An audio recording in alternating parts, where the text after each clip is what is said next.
back in the West Bank again. 95% of this series, Conquest of Canaan, has been filmed in places the enemy doesn't want Jews to go. Whether in Jordan or biblical Judea and Samaria, this territory belongs to the Jewish people. But today it's contested. Our destination today is so dangerous that we couldn't gain access without the full support of the Israel Antiquity Authority and the Israel Defense Forces. We once again joined Chaim Mailspin, Israel Hanna, and our new archaeological friends as we wait outside the military checkpoints and infamous West Bank barrier wall. So we're getting ready to enter Samaria, biblical Samaria. Tel Sebastian. Got Harry, our loyal camera operator, my daughters, and we're with the IDF. We got a special entourage to go in, and they're going to make sure that we are safe as we go through the danger zones. This tour of Samaria, and I felt I don't come to visit here very often. Maybe, I think my last time at Ebal was maybe 5 or 6 years ago, maybe even more. So I said, okay, I'll join you. And I think I'm senior enough, so they couldn't refuse me. That's how it worked. So we finally hit the road after the IDF arrived, heading to present-day Nablus, formerly called Shechem back in Joshua's day. Our destination is Mount Ebal, the mountain of curses, to find a very important archaeological site. We split into several vehicles interspersed within our IDF convoy to keep us safe. But somehow, even our IDF guides got lost in the maze of dirt roads that passed through the mountains of Samaria, and we were separated from my brother and the others. We made it into a secured area. Now they won't let us out of the secured area. Disaster averted. We're back on course. Last week, Joshua dispersed all the tribes to claim their land. Caleb and the tribe of Judah literally kicked giant butt. Unfortunately, not all the other tribes acted faithfully. Joshua 18:1-2, the whole assembly of the Israelites gathered at Shiloh and set up the tent of meeting there. The country was brought under their control, but there were still 7 Israelite tribes who had not yet received their inheritance. So Joshua said to the Israelites, "How long will you wait before you begin to take possession of the land that the Lord, the God of your ancestors, has given you?" That was a journey to get up here.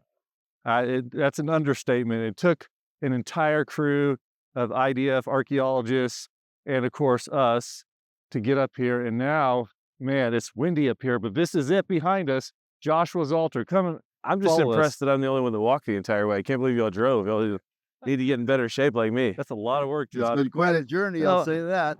My name is Joshua, so I had to live up to some kind of a... Yeah, I bet even just feeling that Joshua actually stood here, your name is Joshua, named after Joshua, and realizing that this is an altar built by the 12 tribes, or at least 6 of them, that must feel... It feels a lot like Superman getting to the yellow sun. I'm just recharging my ancient Joshua battery. So this is our first time here. Chaim, you've been here before, correct? Yes, I bring groups here. Have in the past. This war has caused the place to be really locked down, and actually I find you both very brave, and your wives are brave for letting you guys come. And we'll tell them we're here as soon as we get back, so this will be very important. They'll love it. Is this the ancient inscription we were looking from that Joshua did right here?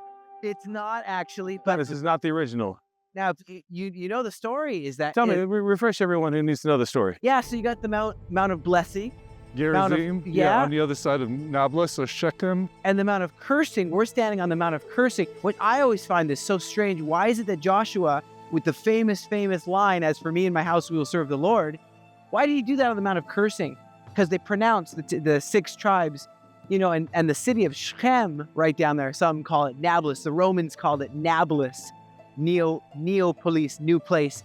But the biblical name was Shechem, where Jacob bought land from the sons of Hamor and all that. But the cool thing is when they pronounce the blessings on the Mount of Blessings, and then hear the cursings on the Mount of Cursings, there's a lot of cursings. No food, you wouldn't like... I would not You'd last be at all. barren. Sorry, not on the first curse. You would flee before your enemies. You would be driven out of your land.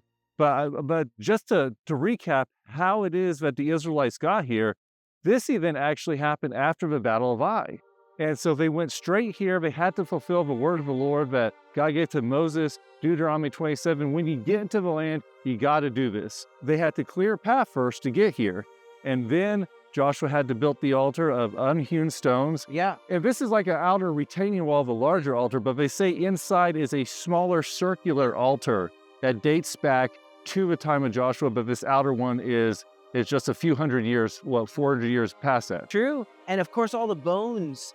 Kosher animal bones. Yeah, correct. And I wish we could see the inscription of the actual, like it says in the book of Joshua, that he inscribed the word that God gave to Moses, and that he inscribed it here as a covenant, as a yes, we will do your will in your land, not in the disputed Palestinian So land. you two are the geniuses on the details, and I'm the guy that's connecting my heart to it. And as Joshua, I'm sitting here thinking, in this moment where I'm writing that into the stone, carving that into the stone, I'm thinking of sitting on the side of Mount Sinai for all those days waiting on Moses to come down. I'm thinking of dealing with all of the people for all the years and trash talk. I'm thinking of everything it took to get here. Yeah. Because when he's having that moment, that's not just this moment. That's his entire life's commitment to get to this point, and then to take his predecessor, Moses' Torah, and to that's just crazy to me. That's a completion that we don't understand in today's society. He's the next Moses. He's up on a mountain. He's writing the Torah, and he's reading these curses. And like you said, I just read a couple more of these. Cursed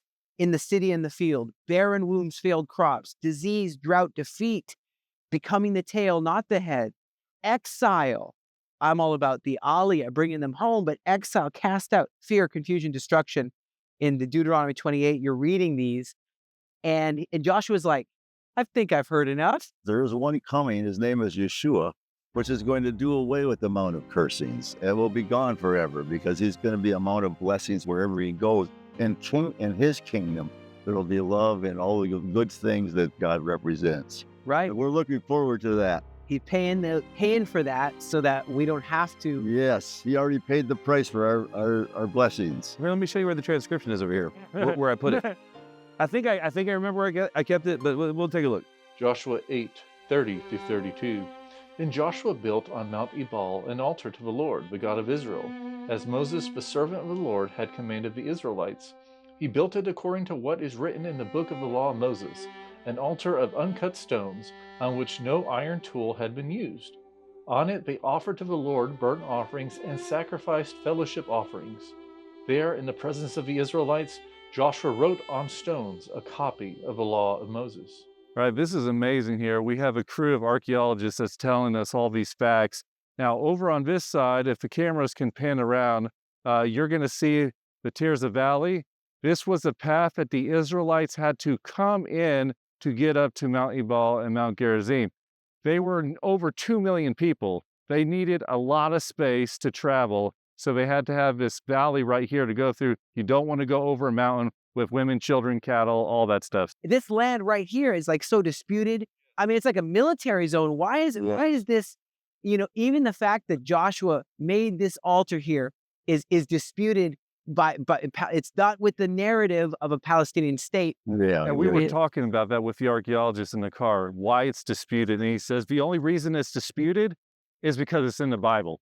If it was in any other historical text, it wouldn't be disputed. But since it's in the Bible, they want to dispute that it was linked to Joshua. Now, this altar, just to read a few facts, guys, this is 30 meters square. This is a big altar. Now, it's 3 meters high. They found over 1,000 animal bones here. The bigger altar encompasses the smaller one, and the outer one's 200 years older. So the original one is Joshua's, a smaller one, circular on the inside. Now, the most important thing that they found to verify that this is the altar, they found what's called the curse tablet. And this just, I'm very amazed by it. It's a 2-centimeter lead foil inscription that they had to unroll. The most ancient Proto-Hebrew text, the oldest ever discovered. And this is what the text says: cursed, cursed, cursed. Cursed by the God Yahweh. You will die cursed. Cursed you will die.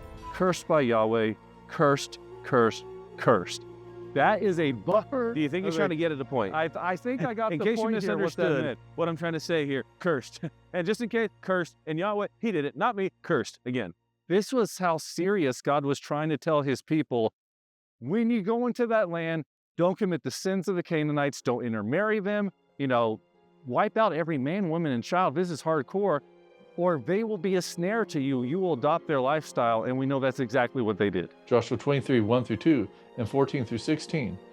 Joshua, by then a very old man, summoned all of Israel, their elders, leaders, judges, and officials, and said to them, Now I am about to go the way of all the earth. You know with all your heart and soul that not one of all the good promises the Lord your God gave you has failed. Every promise has been fulfilled. Not one has failed.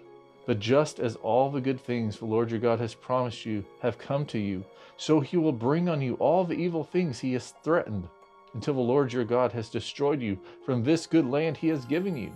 If you violate the covenant of the Lord your God, which he commanded you, and go and serve other gods and bow down to them. You finally got your ramp, Josh. You don't have to climb upstairs to sacrifice. It feels so good to be on my namesake's ramp. I can't tell you. This is pretty crazy. Now, like I mentioned, there's more to the story. Joshua had to bring the tribes back here. He had a lot of trouble over a few years after he dispersed the tribes with getting them motivated to go take their land territory. They sat around and did nothing. He had to send people out and do surveys and draw really detailed maps. All right, this is your territory, guys. Now take it. But they still didn't do it. So finally, he senses it's the end of his life. So he gathers the tribes of Shechem, and he gives this farewell address. And it's basically, he says, guys, I know what's going to happen. There was a prophecy that was given to him and Moses before they would even come into the promised land. A prophecy that God said, after you die, Moses, and after you die, Joshua, the children of Israel are going to sin against me. They're going to go after idols. This is God gave him the entire game plan up to the exile. And Joshua was carrying this kind of burden with him his whole life, knowing no matter what I do, they're going to fail. So what kind of leader is that? What can I do? So at the end of his life, he finally came to this conclusion. You know what? I'm just going to be the example. Y'all guys do whatever you want. But look at me. This is what I'm going to do. And that's where he gives his farewell address. So he sends them out. This is his final example. Guys, this is how important it is. There's nothing I can do prophetically. He knows what the future is, but he's still going to fight. He's still going to try to get them to do what's right. So often that balance between mandate and emotion is literally the human struggle, right? Everything in your flesh is telling you, not possible, what's the point, I give up. Which again, I was saying earlier, like here's the guy who's been there the entire time, right? He's been by Moses' side the whole way. He watched as Moses, rightly so, got so irritated after this entire time that he had to stop over there. So he's got to think, man, I can't mess up because maybe I don't get to go. Then on top of this, I've already been told that once I do all this, it's going to be, but yet you still have to do what you're told.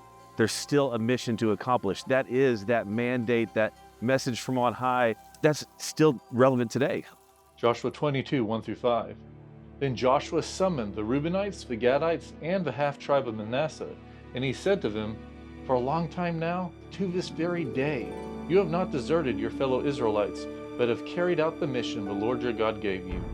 Now that the Lord your God has given them rest as he promised, return to your homes in the land that Moses, the servant of the Lord, gave you on the other side of the Jordan. But be very careful to keep the commandment and the law that Moses, the servant of the Lord, gave you. This is the very important part, but I think another battle of the altars moment that takes place. So Joshua releases the Israelites to their territories, to their allotments. Everything's good and great. If you remember, Reuben, Gad, and half-tribe of Manasseh had a territory east of the Jordan River, guys. And even though they received that inheritance 7 years prior and their families could stay there, they promised to fight at the front of the battle, to be honorable until they were released. So they were released, and on their way back to pass over the Jordan River, they built a giant altar. It's called an imposing altar in Scripture. And when the other tribes on the west of the Jordan River saw this, they went, oh no, that fast. They're already worshiping pagan gods. All right, guys, let's get together. This is what the law of Moses says. We're going to wipe them out, every single one of them. And a civil war was getting ready. They gathered all the armies together, but then Phinehas, who would become the high priest, the priestly line for the Kohanim, he said, hold on, let me go speak with them. And he went to the other side of the Jordan River to talk to them about what's really your motivation. And that's where they unveil, hey, we want to make sure that our children realize that we're in covenant with you. Even though we're separated by this river, we can't always get to your tabernacle to worship God. we're still part of the 12 tribes and we will still serve Yahweh. So this is a marker, a sign, so that we will remember not to sin against God. And that just blows your mind. And restoration, peace, they're like, okay, we misunderstood. That was like the greatest misunderstanding that led to a civil war in history with the Israelites. That's how important it was to them all at this moment after Joshua died, that they should serve God. 100%. And what Israel said here in Israel, which is this is actually part of Israel, that Judea and Samaria, some call it the West Bank. This is part of the promised land that God promised. And his words. So, Chaim, I'm an ex-combat Army infantry sergeant. One of the greatest lessons in history is you cannot win a battle when you're fighting on two fronts. Israel is surrounded. Yeah. Every single side circled by their enemy. And the only way the Israeli army and Israel can exist and survive and have victory is because Hashem and Yeshua, the God of Abraham, Isaac, and Jacob, is on your side, on the side of Israel, because Israel is his people and his nation and his country. And he created it. He designed the boundaries. He led us here. So for such a time as this, in the midst of this war, proclaim victory over your enemy. One of the things that sticks with me the most of this whole being at this altar, remembering these things, thinking of where we've come today, is generation to generation. It says, teach your children, shinantim lebenechem. You shall teach them, and shinantim is like on the tooth, like cutting your teeth. They'll cut their teeth on this word of God. And if we don't do that, we'll lose everything. Yes. Joshua 24, 14 through 15. Joshua said to the Israelites, now, therefore, fear the Lord, serve him in sincerity and in truth, and put away the gods which your fathers served on the other side of the river, Euphrates, and in Egypt. Serve the Lord. And if it seems evil to you to serve the Lord, choose for yourselves this day whom you will serve, whether the gods which your fathers served, or the gods of the Amorites in whose land you dwell. But as for me and my house, we will serve the Lord. I'm here with E.L. Freeman. He's an archaeologist who brought us here, opened doors so that we could get to Joshua's altar. Thank you for joining me today. My pleasure. You have so many positions, and I don't really understand how this all works. And we're in a zone that's quite different from being in the Israeli territory when you do archaeological work. What's your position and what do you do? Well, my job title is the Deputy State Officer of Archaeology. Because we are in Judea and Samaria, and it's different law sets. Yeah. So the law of Israel doesn't apply inside Judea and Samaria, and there is the Canaan antiquity law that we are supposed to all the Arabic. You're subjected to. You got to obey the Jordanian antiquities law. Exactly. Yeah. With the corrections here and there, of course. Here we are at Mount Ebal. It's actually an area that was in the also agreements with the Palestinian Authority. It was agreed that it would be a place where security be controlled by Israeli forces, but municipality be by Palestinian. Problem with this altar that it was located in a place where there was a place built a structure and a whole neighborhood on top of it. Oh, wow. So we're kind of interested and start visiting the site even more just to make sure that it won't get old. That's up to you. So they wanted to build real estate on here because this is a nice view. You got an epic landscape, but you're like, no, this is priceless. We got to keep it there. And now they're not too happy. I've heard that there was some destruction done to the altar, that people tried to mess with it. All the time, even when we came here, was through roads being built and without any permission, drawing other sites on the way here, but not as significant as this site. Yeah. So this site was really where we came and show our teeth and really stood ground that it won't get hurt. It's one of a kind. Yeah.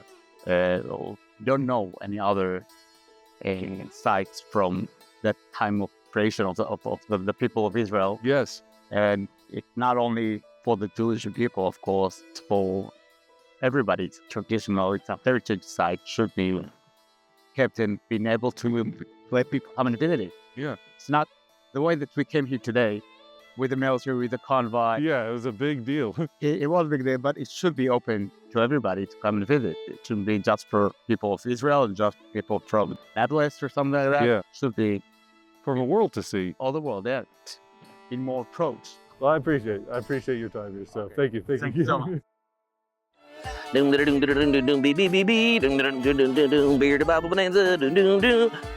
Hello, brother.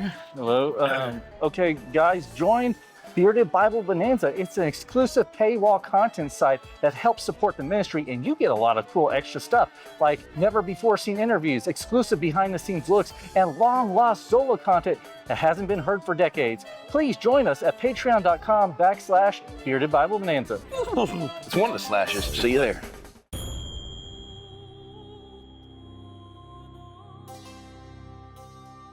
Look at this, Josh. We are in Jerash, Jordan. This is one of the most visible examples of the conquest of the Roman Empire because it's a giant Roman city that's still around. You can still see it. You know, this town was once called Gerasa, and it was settled in a broad plain in between two valleys.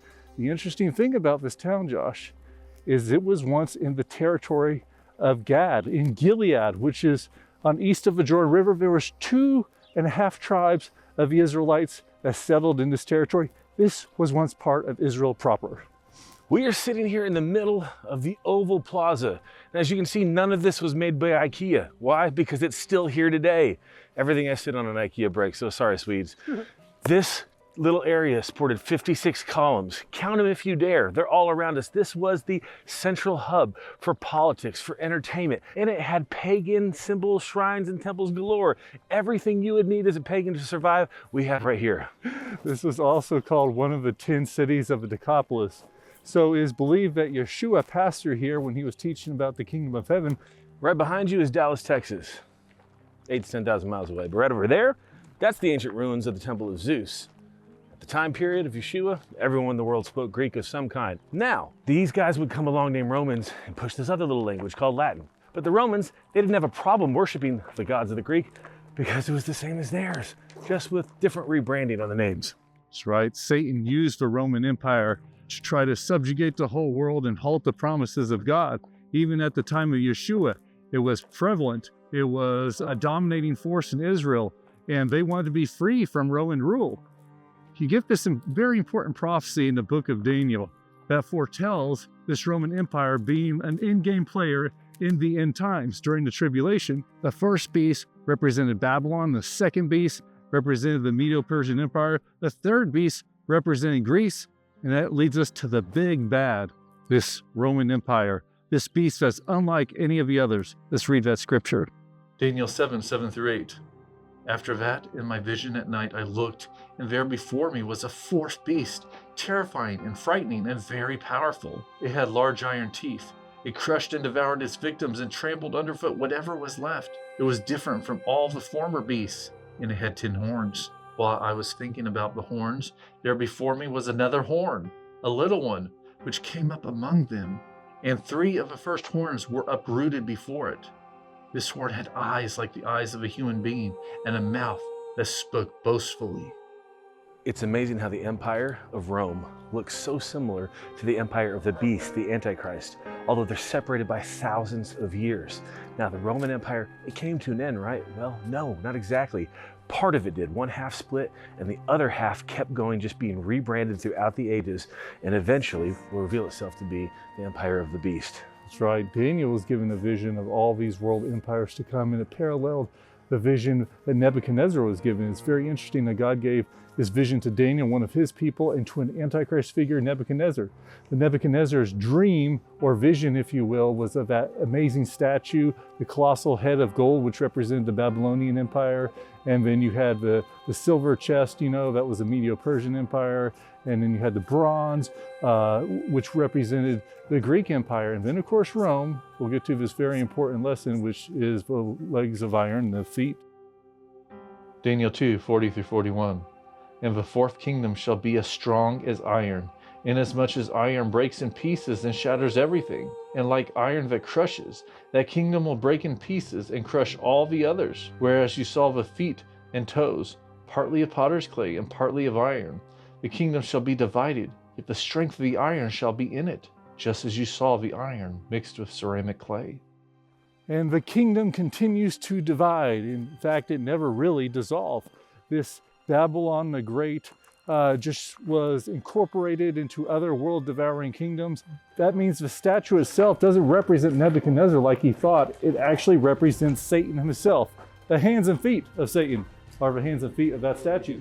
In all the visions that Daniel and Nebu see, there is this Yeshua-like figure that comes and destroys Babylon, and not just Babylon, but all the previous Babylonian-like civilizations, and establishes his kingdom once and for all.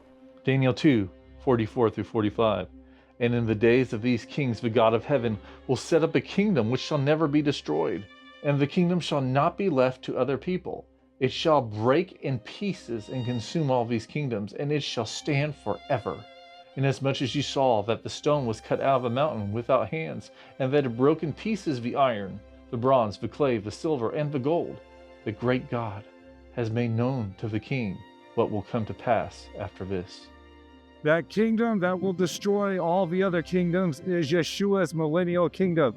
He is the rock that's hewn out of the side of the mountain, that's cast against that statue and sends it obliterated to pieces. And then he will rule and reign for 1,000 years. That is what we are waiting for, the final conquest of Canaan. But deception, Josh, is still a powerful tool. It's still around today. As you can see behind us, this infamous Arch of Hadrian. You know, Hadrian didn't like the Jews. After the Bar Kokhba revolt, he decided to rub it into the Jewish people's face. He decided to do that by renaming the ancient territory of Israel, Syria, Palestina in 135 AD, after their age-old enemy, the Philistines, just to show them that they could not have that land. And then, thousands of years later, they call it Palestine today to still try to disinherit the Jews from the God-given territory. It's important you understand the history of your faith and of what you believe, and you don't just accept the lies today, because lies get trending, and as soon as they're trending, everyone starts quoting them, and that's what you think. This show does its best to go all over the world to share the history from a biblical perspective of the truth of God's word so that you're equipped for such a time as this. We can't do it without you. We are family here in this program. So ask the Father what he would have you do, whether it's financial donation, prayer, sending these links out to your friends, follow us on social. The more we do together, the stronger the voice of the Father gets to speak the truth in a time where there's so much deception and it is so much needed. That's right, guys. And as you go, don't forget to Sha'alu Shalom Yerushalayim. Pray for the peace of Jerusalem. Did you know the Bearded Bible Brothers is an outreach of Zola Levitt Ministries? That means we are entirely donor-funded. Consider giving at levitt.com. You can also join the Bearded Bible Bonanza to access additional content at patreon.com/beardedbiblebonanza. Please support our mission to spread the gospel of Yeshua by subscribing to our social media and sharing our online messages. And as always, pray for the peace of Jerusalem.